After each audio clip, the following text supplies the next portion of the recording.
Hello everybody, welcome back to our YouTube channel Quick Guide. In today's video, I'm gonna show you guys how to log into your OpenAI account. For this guys, what you need to do is just open up any web browser, as I have already opened the Google Chrome, and bring up the search bar and type in OpenAI login and hit the search. Make sure it takes you to the official link platform.openai.com. Just click on that link.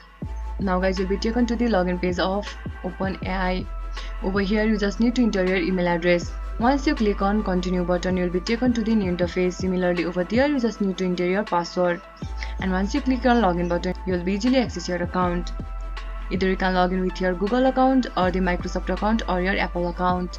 If you don't have any account of OpenAI, just click on sign up. This much for today's video. If you guys find this video helpful, don't forget to give it a thumbs up and do not forget to subscribe our channel, and also hit the bell icon for our latest video and drop a comment for reviews and more content like this. I'll see you guys again in our next video. Thank you for watching.